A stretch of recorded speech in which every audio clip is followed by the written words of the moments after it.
Eu convido a todos para abrirem a palavra do nosso Deus no Evangelho do Senhor Jesus Cristo, segundo o relato de Lucas, no capítulo 9.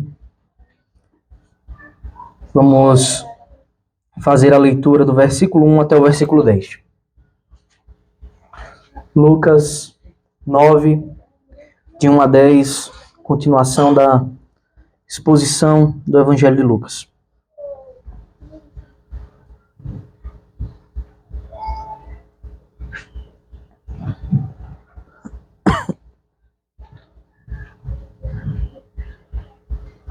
Os irmãos encontraram? Lucas, capítulo 9, do versículo 1 até o versículo 10, a palavra do nosso Deus diz assim: Tendo Jesus convocado os 12, deu-lhes poder e autoridade sobre todos os demônios e para curar doenças. Também os enviou a pregar o reino de Deus e a curar os enfermos. E disse-lhes: Não levem nada para o caminho, nem bordão, nem sacola, nem pão, nem dinheiro. Vocês também não devem ter 2 túnicas. Na casa em que vocês entrarem, fiquem ali até saírem daquele lugar. E onde quer que não receberem vocês, ao saírem daquela cidade, sacudam pó dos pés em testemunho contra eles. Então, saindo, percorriam todas as aldeias e anunciando o evangelho e fazendo curas por toda parte. Ora, o tetrarca Herodes soube de tudo o que se passava e ficou perplexo, porque alguns diziam: João ressuscitou dentre os mortos. Outros diziam: Elias apareceu, e ainda outros diziam: o dos antigos profetas ressuscitou. Herodes, porém, disse: Eu mandei decapitar João. Que então é este a respeito do qual tenho ouvido tais coisas? E se esforçava para vê-lo. Ao regressarem os apóstolos, relataram a Jesus tudo o que tinham feito, e levando-os consigo, retirou-se à parte para uma cidade chamada Betsaida. Amém. Vamos orar mais uma vez. Senhor Deus, nosso Pai, quem depositamos toda a nossa confiança, nós clamamos a Ti, ó Deus, nesse momento, pela Tua misericórdia, pelo Teu carinho, pelo Teu amor, pelos Teus filhos, para que o Senhor nos ilumine agora nesse momento. Faça das nossas mentes uma terra fértil para receber a Tua palavra, para que em nosso coração, em nossa vida, a gente apresente os devidos frutos a Ti, ó Deus, o dono de toda a plantação, de toda a seara. Em nome de Jesus, nós clamamos a Ti e confiamos que o Senhor pode fazer todas as coisas. E nos colocamos humildemente diante de Ti, ó Deus, totalmente dependentes. Usa-me, ó Deus, pois eu dependo de Ti para tudo. Eu te imploro e te peço que o Senhor nos ajude nesse momento. Em nome de Cristo nós oramos. Amém. Amém. Irmão, se você é crente há um certo tempo, talvez não precise ser crente há muito tempo, possivelmente você já ouviu a seguinte frase numa igreja evangélica: Deus não escolhe o capacitado, mas capacita os escolhidos. Interessante porque, apesar de, no meio evangélico brasileiro principalmente, a gente ouvir muitos jargões e, sem sombra de dúvidas, uma parte deles contrário ao ensino das Escrituras,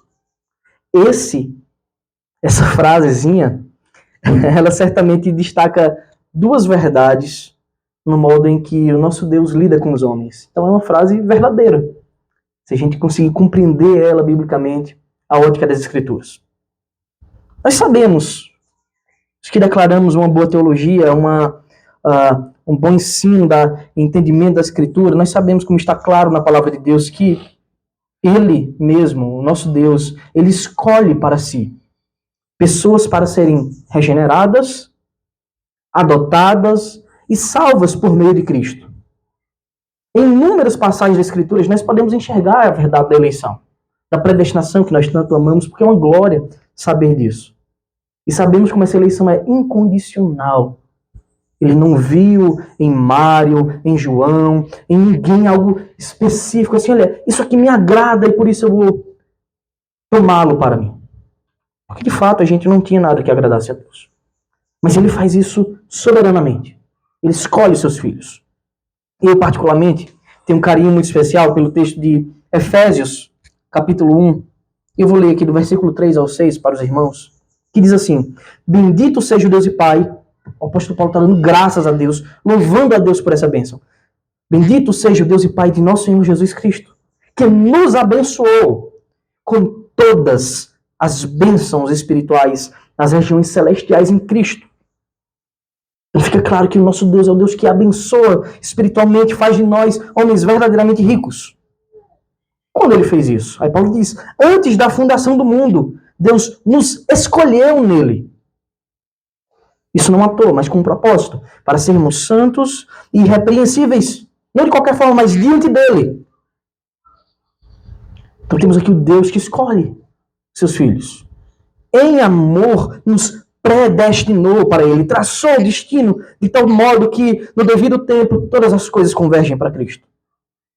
Para sermos adotados como seu filho, por meio de Jesus Cristo, segundo o propósito da sua vontade. Olha que coisa interessante. Somos eleitos segundo o propósito que ele mesmo estabeleceu para cumprirmos a sua vontade. De modo que o final disso é Deus recebendo a glória, para louvor da glória de sua graça, que ele nos concedeu como? Gratuitamente no amado. Recebemos toda essa bênção de sermos filhos de Deus, adotados, agora parentes, família de Deus, verdadeiramente filhos, graciosamente, com um propósito estabelecido por Deus. Isso é uma grande verdade naquela frase. Deus escolhe os seus servos. A segunda verdade é que Deus é quem capacita esses a quem ele escolhe. Isso é fundamental para que a gente tribute toda a glória a Deus e possa depender de Deus em todas as coisas. Isso vai ficando claro, meus irmãos, à medida que a gente lê as Escrituras, à medida que nós vemos como o Senhor trata os seus filhos. Essa forma do Senhor lidar com os seus eleitos é muito interessante e bem ampla no que diz respeito à capacitação que Deus faz conosco. Vai da capacitação para crer nele até a capacitação para realizar a sua obra. A gente era inapto para as duas coisas. Nós não podíamos nem crer por causa do pecado, muito menos realizar a sua vontade. Muito menos tributar glória a Deus. Agora, ele mesmo nos capacita para todas essas coisas. E o texto de Efésios, que nós acabamos de ler, nos dá a entender que ele não nos escolheu apenas para o fim, para a salvação final, para aquele dia glorioso, eterno do juízo. Mas também ele nos elegeu para o aqui e agora, acabando com a falsa calúnia daqueles que dizem que o calvinista se preocupa com a eleição, porque agora ele tem a desculpa, se eu sou eleito, eu posso viver do jeito que eu quiser. Mentira. A Escritura relata que o Senhor nos preparou, nos chamou para um fim. E esse fim não é só o destino final, mas é a finalidade do agora, de louvá-lo constantemente e dependermos dele, da sua graça, do seu amor e da sua misericórdia, para realizar a sua obra. Então nós somos chamados e capacitados também para o aqui e o agora. Afinal de contas, Paulo escreveu, antes da fundação do mundo, Deus nos escolheu nele para sermos santos e irrepreensíveis. Portanto, isso é a vida do cristão, do eleito. Deve ser assim, nesse padrão. E certamente ele fez com um propósito final, como está escrito, para louvor da glória de sua graça. Porque ele é digno de toda honra. Ele é digno de toda graça, de todo louvor, de todas as ações de graças. Vale ressaltar, irmãos, que quando nós mergulhamos no ensino dos textos sagrados, nós descobrimos que viver desse modo, santo e irrepreensível diante dele, não significa apenas que agora somos aptos a obedecer àqueles preceitos negativos da lei, que dizia, não toque nisso, não faça aquilo, não fale isto. Quando nós meditamos na palavra do Senhor, nós percebemos que a igreja de Cristo é chamada e capacitada também para viver preceitos positivos. Não é somente o não mate, o não roube. É bem mais que isso que Jesus nos ensina.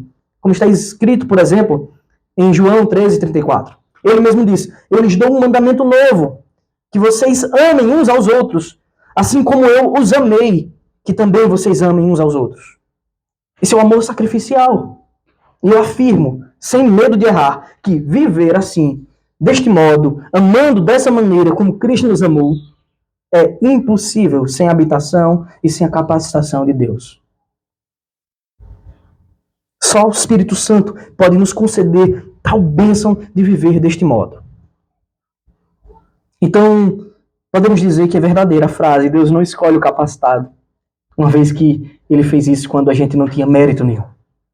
Mas ele capacita aqueles a quem escolhe para realizar toda a boa obra. Irmãos, diversos outros textos das Escrituras nos dão provas de muitas, não são poucas, mas muitas capacitações que o nosso Deus deu ao seu povo para realizar a sua obra. Daqui nós podemos extrair ainda outra verdade. O nosso Deus é também quem escolhe como a obra deve ser feita. É o nosso Deus que escolhe como ele quer ser servido e adorado, porque todas as coisas é para o louvor da glória de sua graça.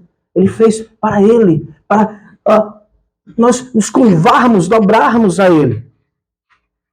Interessante, porque muita gente acha que faz a obra do Senhor do jeito que bem quer.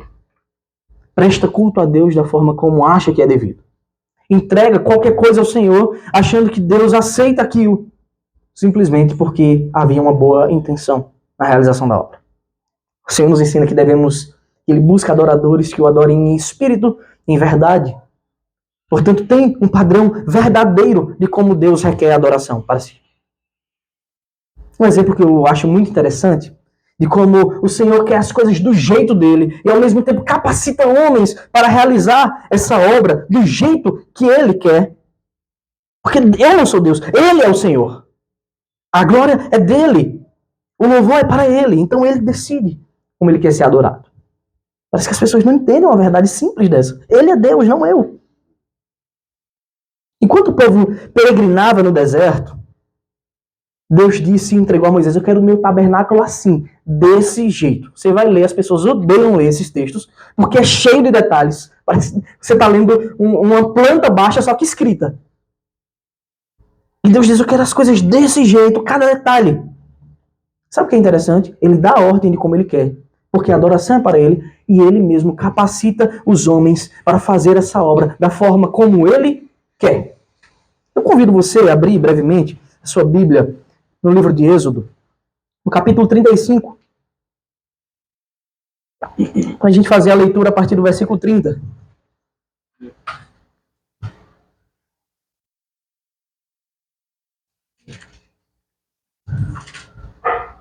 Está escrito assim, Êxodo 35, versículo 30. Moisés disse aos filhos de Israel: eis que o Senhor chamou por nome Bezalel, filho de Uri, filho de Ur, da tribo de Judá. E olha, e o Espírito de Deus o encheu de habilidade, inteligência e conhecimento em todo artifício, para elaborar desenhos e trabalhar em ouro, prata, em bronze, para lapidação de pedras de engaste, para entalho de madeira e para todo tipo de trabalho artesanal. Também lhe dispôs o coração para ensinar os outros, tanto a ele como a Oliabe, filho de Aizamaque, da tribo de Dan.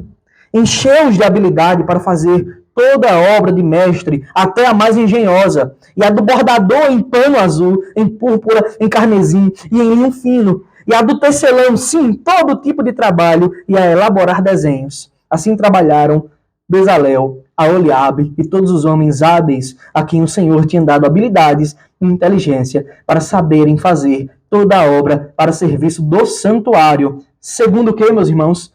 Segundo tudo o que o Senhor havia ordenado. Isso é simplesmente incrível. O Senhor decide como quer ser adorado e Ele mesmo capacita seus filhos, seus servos, para realizarem a obra conforme Ele requer. A Bíblia ainda apresenta outros chamados, irmãos. Ela é cheia, ela é repleta de capacitações que o Senhor dá para realizar a sua obra. Outro texto bem conhecido é aquele texto de Isaías, capítulo 6, que narra quando Isaías recebe o chamado para declarar o pecado, a mensagem de Deus, confrontar o pecado de uma nação corrompida, cheia de idolatria. E ele vê o trono de Deus e ele fica perplexo com aquela cena, achando que vai morrer, porque realmente era muito glorioso. Está escrito lá em Isaías 6, capítulo 5, versículo 5 até o versículo 8. Então eu disse, ai de mim, estou perdido, porque eu sou homem de lábios impuros, habito no meio de um povo de lábios impuros, e os meus olhos viram o Senhor dos Exércitos. Aí você vê Deus agindo agora por meio dos anjos para capacitá-lo, para transformá-lo, para ele realizar essa obra. Então dos serafins voou para mim, trazendo na mão uma brasa viva que havia tirado do altar com uma pinça. Com a brasa tocou a minha boca e disse, eis que esta brasa tocou os seus lábios. A sua iniquidade foi tirada e o seu pecado perdoado. Depois disso ouvi do céu a voz do Senhor que dizia, a quem enviarei? E a quem há de ir por nós? Eu respondi, eis-me aqui, envia-me a mim. Então você vê Deus capacitando ao remover o pecado, ao justificar Isaías nessa cena. E a Bíblia continua com muitas outras. Toda a Escritura é permeada por diversos chamados e capacitações que Deus faz aos seus filhos para a realização de sua obra. Isso ocorre, meus irmãos, porque sem a intervenção de Deus, nenhum de nós somos capazes de realizar seu chamado, a sua obra. Agora, o texto de Lucas, capítulo 9, relata novamente o Senhor fazendo isso. O Senhor comissionando os 12 apóstolos para uma missão extremamente importante. O anúncio público, com uma demonstração clara de poder, de evidências de que o reino de Deus havia chegado. E a gente vai ver um pouquinho de uma maximização disso acontecendo lá no capítulo 10, quando ele também chama 70 homens para igualmente pregarem pelas aldeias, proclamando a chegada do reino de Deus e realizando sinais, prodígios, como testemunho de que o reino de Deus havia chegado. Vejamos como o Senhor capacita e comissiona os seus filhos. Em primeiro lugar, nós temos que o Senhor faz dos seus filhos representantes. Se você foi chamado por Cristo, se você é um eleito de Deus, você não é mais você propriamente dito. A sua nova identidade, a nova vida que você recebe, ela vem com uma missão de que agora você é também um representante de Cristo aqui. E é evidente que para fazermos essas coisas, nós temos que enxergar, compreender a nossa total dependência do Senhor. Se não dependermos de Cristo, se não tivermos a consciência de buscar nele, a gente não poderá, nós não poderemos fazer nada. A gente não pode fazer nada. Todos nós sabemos que, independente de títulos ou dos ofícios que os homens ocupam no corpo de Cristo, na igreja de Deus, todos os que professam o Senhor, Salvador Jesus Cristo, em alguma medida é chamado para pregar o Evangelho. Ainda que você não receba o ofício de missionário, ainda assim você é um missionário no seu lar, no trabalho, você deve ser. Eu, há um tempo, li uma frase, na verdade ela é aplicada mais a pastores, mas na verdade ela deve ser aplicada a todos os cristãos, que ou você é um missionário ou você é um impostor. Porque esse é o nosso papel. Nós somos regenerados, recebemos uma nova vida com esse intuito de proclamar as virtudes do reino de Deus, a graça de Cristo a toda criatura.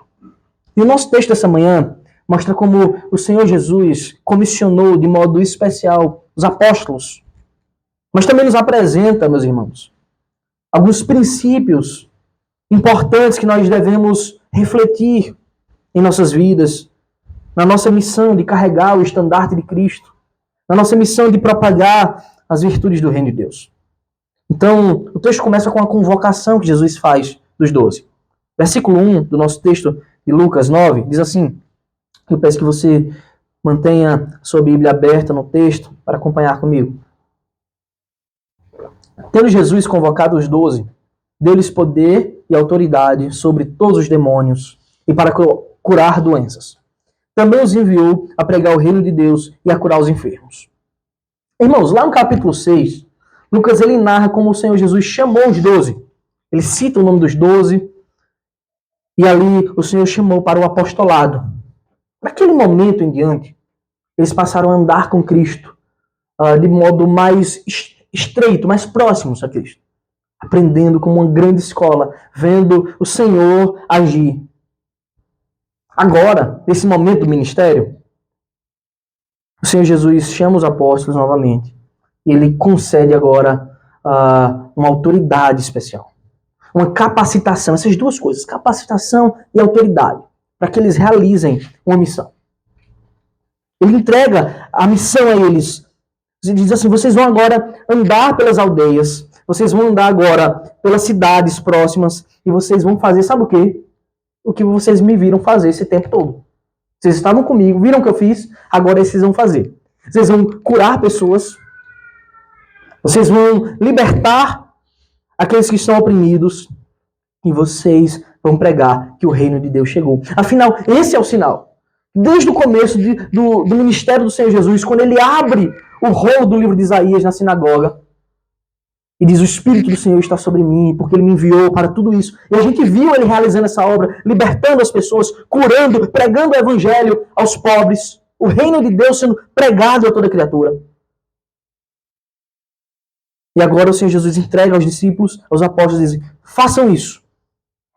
Em que moldes? De que modo?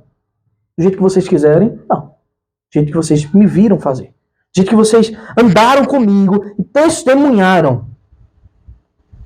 O Senhor Jesus ensinou com o próprio exemplo.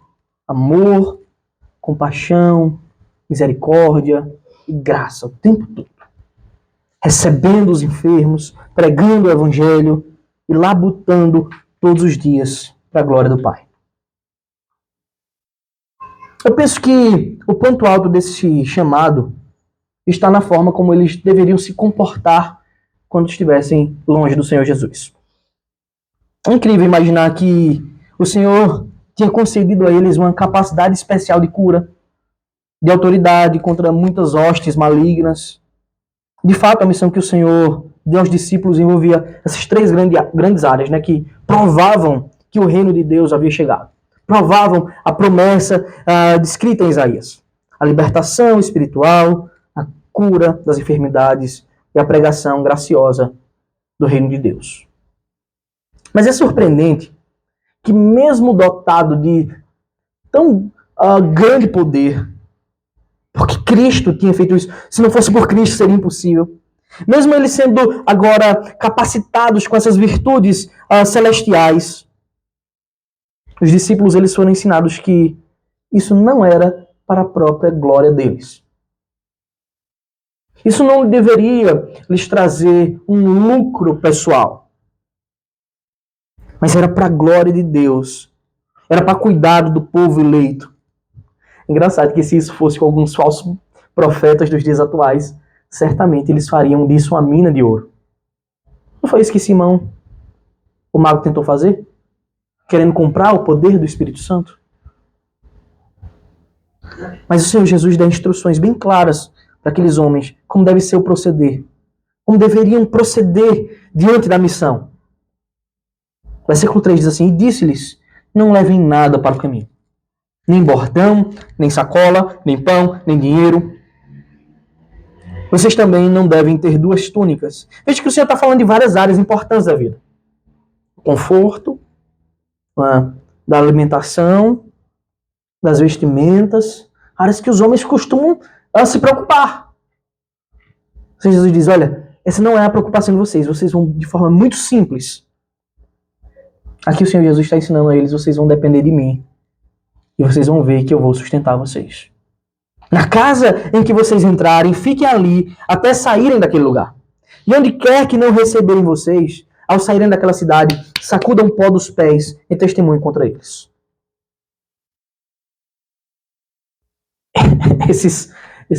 Essas prerrogativas, essa ordem de como o Senhor deu para eles realizarem a missão, certamente seria impossível, né, para alguns dos pastores de hoje em dia, alguns dos profetas modernos.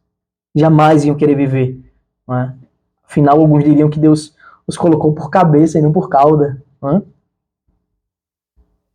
Meus irmãos, muitas verdades devem ser analisadas nesses textos, mas eu vou tratar apenas de algumas.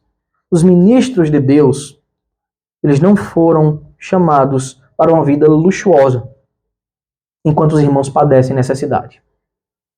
Não foram. Portanto, desconfie de todo e qualquer evangelho onde você vê os pastores em vidas extremamente luxuosas e os irmãos da mesma igreja padecendo necessidades. Isso não tem o menor sentido no reino de Deus. Observe que o Senhor Jesus não chamou ninguém para viver uma vida miserável. Tá? Ele também não obrigou ninguém a fazer um voto de pobreza, como alguns acham isso. A gente não tem que ser extremista.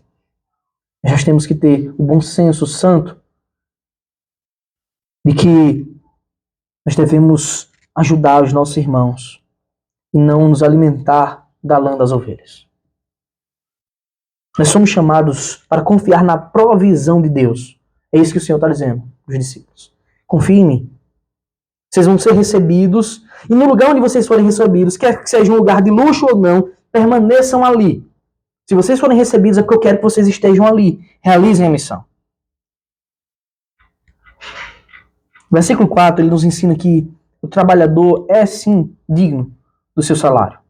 Aqueles que se dedicam por completo à obra de Deus são dignos do sustento. A gente só não pode ser extremista. Uma coisa é ser digno do sustento, viver de forma digna. Outra coisa é viver em luxos, extraindo das ovelhas fracas do Senhor. Querendo comer a carne das ovelhas. Versículo 5.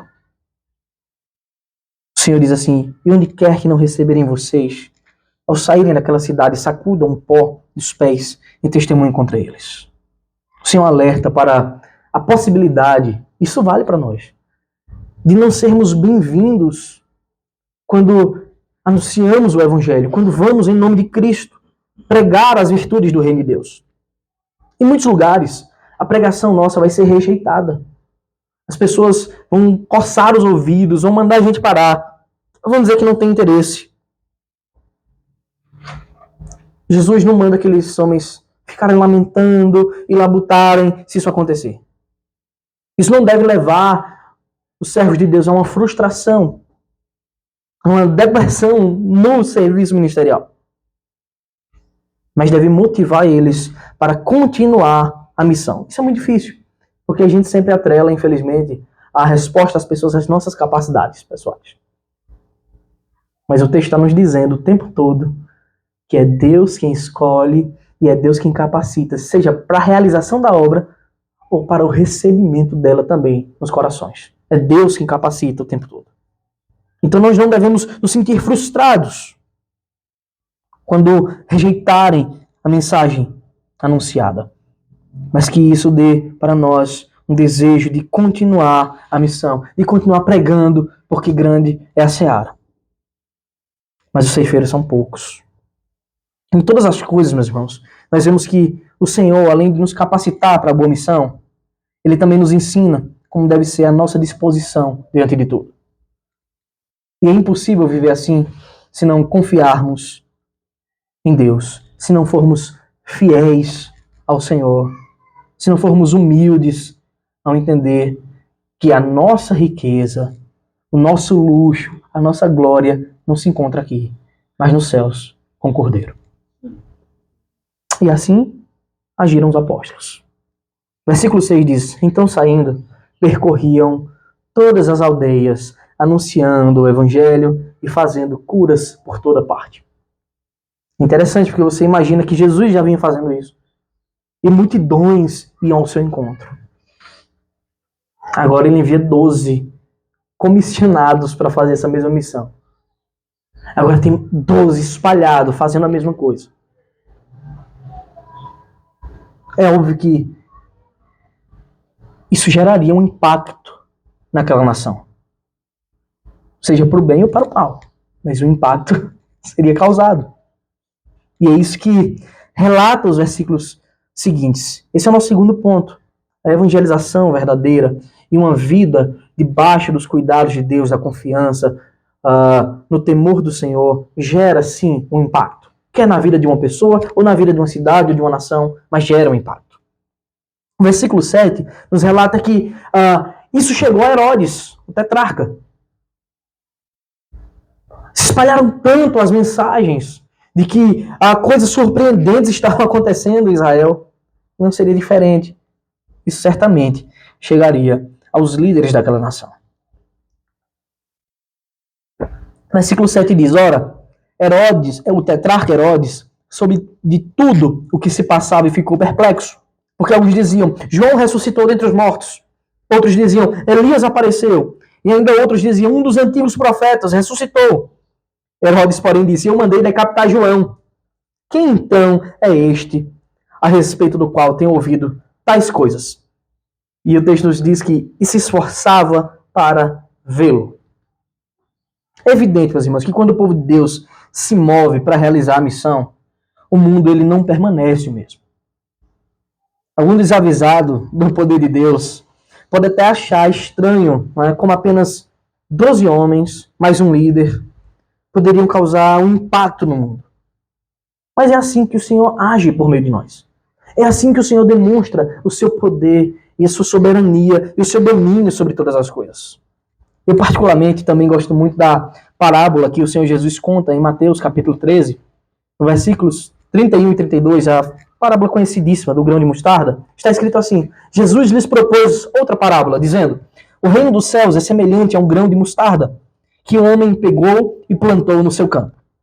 Esse grão é, na verdade, a menor de todas as sementes, mas quando cresce é maior do que as hortaliças e chega a ser uma árvore, de modo que as aves do céu vêm se aninhar nos seus ramos.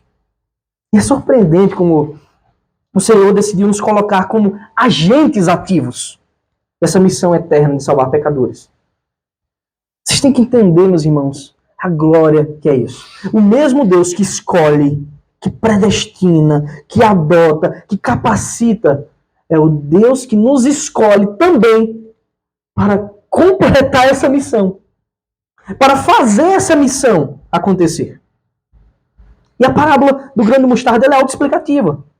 Quando o Senhor veio ao mundo de forma humilde, como servo, ele recrutou uns poucos homens e pregou exaustivamente. E provou com a sua vida, com as suas ações, com o seu poder, que o reino de Deus havia chegado. Comparado com o mundo inteiro, a manifestação do reino de Deus na encarnação de Cristo é minúscula, como um grão de mostarda. Em cada ato, em cada cura, em cada libertação, em cada pregação que ele fazia publicamente, as pessoas vinham sendo atraídas, capacitadas por Deus pela mensagem da cruz. Capacitadas por Deus pela pregação do Evangelho, a pregação da graça, do Deus que salva pecadores. Mas agora, com essa comissão, o Senhor delega aos seus apóstolos a missão de representá-los em muitas aldeias. E a gente sabe que mais na frente ele delega a 70 homens a mesma missão. E a gente vê ainda em Cristo, antes da sua morte, uma expansão, pelo menos da mensagem. Esse crescimento torna-se exponencial após a comissão dos apóstolos, de modo que os acontecimentos, as libertações, as curas, as pregações do reino de Deus chegaram até o governador Herodes. Isso significava que a semente de mostarda já começava a dar os seus primeiros ramos. Interessante porque a gente lê assim, olha, o Senhor Jesus mandou os 12 para fazer essa missão, e a gente acha interessante, eles curaram. Só quando nós lemos o relato de uma pessoa específica, quando o Evangelho ele detalha, por exemplo, o que o Senhor fez com o Gadareno, que a gente conhece pessoalmente a história dele, como ele era, como ele vivia, a gente fica impactado. Quando o Senhor, por meio do Evangelho, relata o caso da mulher do fluxo de sangue, que padecia há 12 anos, e a gente se compadece, ela, poxa, era 12 anos naquela situação, que não podia entrar no templo, não podia cultuar, não podia fazer nada, a gente se compadece dela. Que grande coisa fez o Senhor. Quando acontece a ressurreição da filha de Jairo imediatamente, a menina de 12 anos, a mesma coisa a gente pensa. Porque são relatados os casos e a gente acha que isso é uma coisa muito impactante, de fato é. Eu não quero que os irmãos percam essas coisas na comissão dos apóstolos. Porque quando eles fizeram essas curas, eles curaram pessoas que estavam enfermas há anos, eles curaram pessoas do mesmo jeito que estavam endemoniadas, sendo possessos por muito tempo, pessoas que viviam um estado de calamidade total. Mesmo não trazendo aqui a biografia dessas pessoas, que é o que nos impacta, você deve imaginar o impacto que 12 homens, ao mesmo tempo, realizando essa obra nas aldeias, fez. E é isso que faz a mensagem chegar a Herodes. Não é mais um homem só, que ele já possivelmente tivesse ouvido falar. Mas agora eram muitos, ele comissionou outros para fazer a mesma coisa. Mostrando que ele tem poder, não só para realizar, mas para capacitar homens para realizar também a sua obra. E é muito interessante. Os rumores começam a circular. E alguns diziam, será que Elias ressuscitou? O próprio profeta Elias ressuscitou. Outros, será que alguns dos outros profetas ressuscitaram? E os boatos começam a surgir, porque as pessoas, em vez de buscar Cristo, elas preferem ficar viajando nos boatos.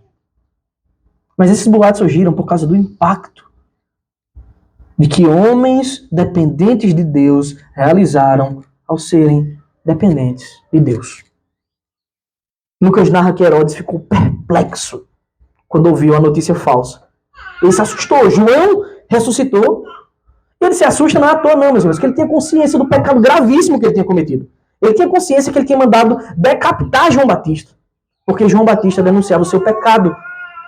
Ele havia tomado para si a esposa do seu irmão, a sua própria cunhada. Ele mesmo tinha mandado matar João Batista. Independente dos rumores que circulavam, pelo menos na ótica humana dele, ele sabia que não era João. Porque a barbaridade que ele tinha feito com João tinha sido definitiva. Ele tinha decapitado João. Mas uma coisa era certa. Ele queria saber quem é esse que está fazendo isso. Ainda que não seja João, está fazendo de uma forma muito parecida a denúncia dos pecados, como João fazia. Arrependam-se, pois é chegado o reino de Deus. Na verdade, isso era a confirmação do que João já tinha dito a ele. E agora imagine a consciência deste homem. E João disse que o reino de Deus era chegado, mandou me arrepender. E agora acontece esses homens realmente fazendo isso que ele dizia. O que aprendemos aqui é que a pregação do evangelho, ela causa grande impacto. Mesmo entre aqueles que rejeitam prontamente o ensino bíblico. Portanto, meus irmãos, você deve ser um agente desse impacto. Você deve ser um agente de propagação do reino de Deus. E só é possível fazer isso se confiarmos em Cristo para tudo. Por fim, o versículo 10 encerra com o retorno dos discípulos dessa grande missão que realizaram. O texto não diz ao certo se eles passaram alguns dias, algumas semanas, alguns meses fazendo isso. Mas foi tempo suficiente de eles andarem em algumas aldeias, pelo menos. Foi tempo suficiente para essa mensagem circular até Herodes. O versículo 10 diz assim: ao regressarem os apóstolos, relataram a Jesus tudo o que tinham feito. Ele, levando-os consigo, retirou-se à parte para uma cidade chamada Betsaida. Mais na frente, na comissão dos 70, na volta, eles relatam também. E lá eles demonstram grande surpresa. Eles mesmos ficavam surpresos pelas coisas que Deus concedia eles a fazer. Mas aqui, nesse texto em especial, eu quero destacar um tesouro escondido. Um tesouro que a gente lê, estuda, entende, mas quando a gente ouve, eu tive a oportunidade de ser pastoreado hoje mais cedo, quando a gente ouve, a mesma coisa é diferente. É diferente de só ler. E eu quero falar para vocês. Apesar de alguns de nós recebermos missões e ofícios especiais do reino de Deus, todos nós que fomos regenerados, transformados, salvos por Cristo, temos a missão de propagar o reino de Deus, de pregar o evangelho a toda criatura. Em algum aspecto, todos nós recebemos o dom de cura também. Não a cura física necessariamente, mas a missão de apresentar a toda criatura aquele que pode curar a maior e mais terrível doença de todas, o pecado. E ele faz isso através da cruz. Somente Jesus tem poder para salvar pecadores. Somente Cristo. Ele garante a nossa vitória na cruz, a todo que crê. A nossa missão, portanto, é constante. Devemos, em todo instante, anunciar o Cordeiro de Deus que tira o pecado do mundo. Seja no lar, seja no trabalho, onde quer que a gente esteja, nós devemos pregar em tempo e fora de tempo. Mas é verdade que o labor do ministério, do evangelismo, às vezes, é bem tenso. Talvez as pessoas não percebam, mas às vezes é muito desgastante. Pregar, ser rejeitado, pregar de novo, repetir para a mesma pessoa, e às vezes ela parece que entendeu, mas na hora de agir, age totalmente diferente. O labor do pastoreio é difícil. E aqui que nessa passagem nós somos, mais uma vez, cuidados pelo Senhor. Ensinados uma missão, uma coisa muito importante. Eles relataram tudo o que tinham feito, e eu posso até imaginar a euforia, né, que eles tiveram. Não existe uma coisa melhor para quem prega o evangelho, você pregar e a pessoa se arrepender e se converter. É a grande glória, a grande dádiva do ministério. Mas a preciosidade dessa passagem está no que Jesus faz com eles. É dito que o Senhor levou-os à parte para um lugar tranquilo. Porque agora era a vez deles serem alimentados. Era a vez deles serem cuidados e descansar no Senhor. Isso nos ensina, meus irmãos, esse belo princípio das Escrituras, que depois do labor, depois de socorrermos aos outros, não devemos achar que estamos imunes às dificuldades, mas que nós mesmos devemos buscar o cuidado, o carinho e o suprimento de Cristo. É sempre necessário que tenhamos os nossos momentos a sós com o Senhor. Esses são momentos de aprendizado, bálsamo, refrigério, para voltarmos ao labor da vida cristã, abastecidos por Ele. E como eu disse, quando eu estava escrevendo isso aqui, na minha mente estava uma coisa, mas quando eu vi, é muito diferente. É o cuidado de Deus por nós. O que é que nós aprendemos aqui nessa passagem? Se o Senhor te chamar para uma missão, nunca olhe para si mesmo como Moisés. Ele olhou para ele mesmo e disse, eu não posso. Na verdade, qualquer homem que olhar para si mesmo vai dizer, eu sou incapaz dessa missão. Tem que dizer, conscientemente. Moisés diz, eu sou pesado em línguas. É melhor que o Senhor escolha outro. A nossa resposta para o Senhor deve ser uma só. A de Isaías, que por sinal ele só respondeu assim porque primeiro ele foi capacitado. Primeiro ele foi purificado. Aí o Senhor propositalmente chama, quem é que eu vou enviar? Isaías diz, eis-me aqui, envia-me a mim. Então, certamente, Ele nos capacitará, meus irmãos, como fez com cada um dos nossos irmãos do passado e continua fazendo até hoje. E após cada labor, após cada desafio do ministério da vida cristã, Ele continuará nos ensinando, continuará refrigerando a nossa alma, nos dando cuidado, consolo, amor, paz que excede todo entendimento, como foi dito aqui mais cedo. A conclusão que chegamos é que, primeiro, nós somos totalmente dependentes de Deus. Essa é a conclusão principal que você deve chegar. Você deve não só ser totalmente de Deus, você deve estar consciente e agir e pensar como alguém totalmente dependente de Deus. Quando nós voluntariamente reconhecemos a nossa dependência, aí finalmente nós agimos confiando não em nós mesmos, mas nele. E é assim que nós somos bem-aventurados em tudo. A verdade é que aquele grão de mostarda ainda não cresceu o suficiente, meu irmão. As aves do céu, elas já estão fazendo o seu ninho. Mas muitos ramos ainda precisam brotar, ou melhor, serem enxertados na videira, para que finalmente ele venha realizar a grande colheita. E ele o fará. Aquele que vem, virá e não tardará. Que o Senhor nos ajude para realizar a sua obra, confiando nele, pelos méritos de Cristo que nos salvou pela cruz do Calvário. Amém.